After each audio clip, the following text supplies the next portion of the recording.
Parvati Vasudevaya. Vandeham Sri Guru Sri Juta Padakamalam. There is complete facility for the small complete units, namely the living entities, to realize the complete.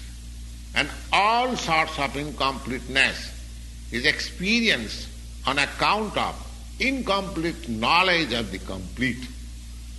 So, the Bhagavad Gita is the complete knowledge of the Vedic wisdom.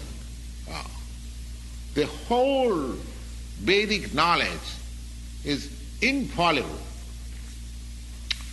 There are different examples how we take Vedic knowledge as infallible.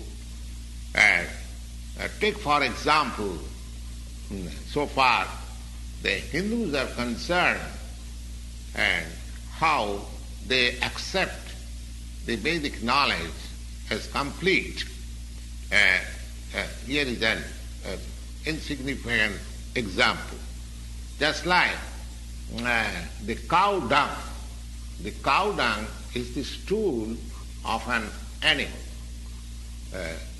According to Smriti or Vedic wisdom, if one touches the stool of an animal, he has to take his bath to purify himself.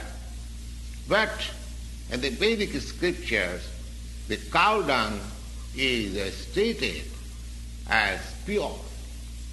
Rather, impure place or impure things are purified by touch of the cow dung.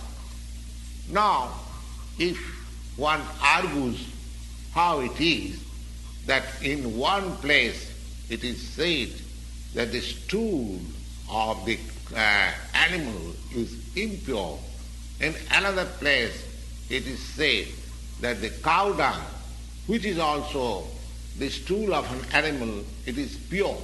So it is contradictory.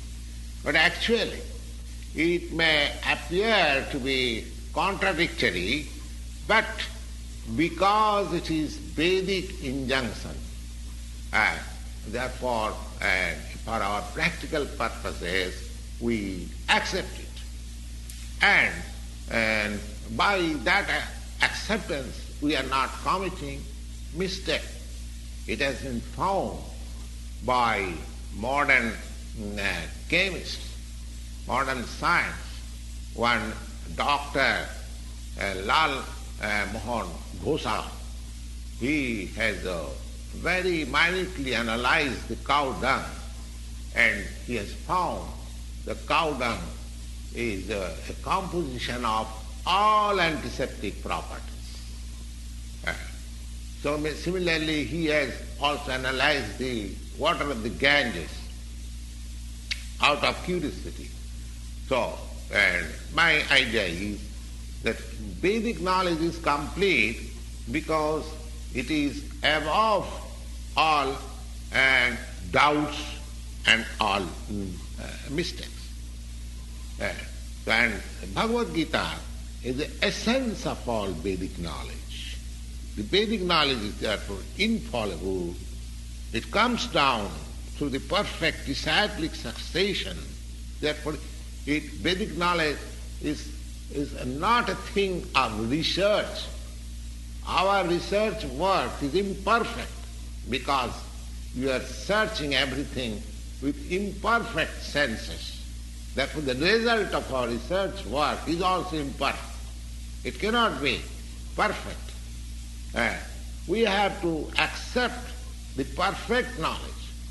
The perfect knowledge is coming down, as it is stated in the Bhagavad Gita. Just we have begun. Evam parampara prartham imang rajarsevi. We have to receive the knowledge from the right source in a disciplic succession of spiritual masters beginning from the Lord himself. The Bhagavad Gita is spoken by the Lord himself, and Arjuna, the student who took lessons of the Bhagavad Gita, he accepted the whole story as it is, without any cutting. That is also not allowed, that we accept a certain portion of Bhagavad Gita and reject another portion. That is also not accepted. We must accept the Bhagavad Gita without interpretation, without any cutting, and without our own whimsical participation in the matter, because it should be taken as the most perfect Vedic knowledge.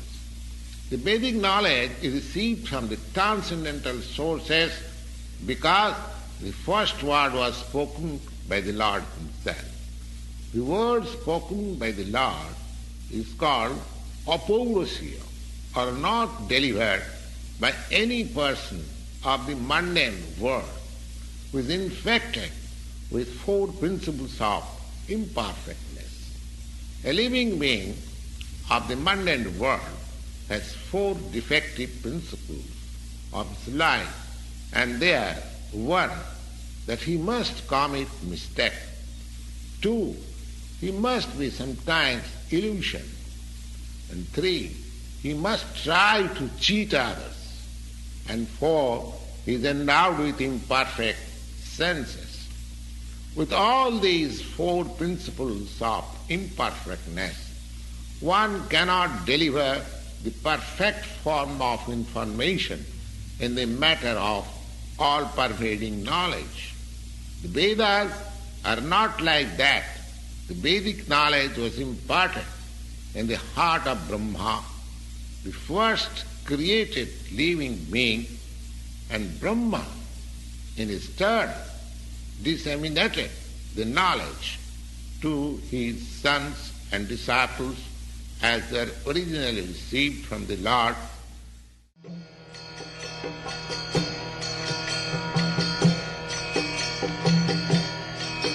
Hare Krishna, Krishna Krishna, Hare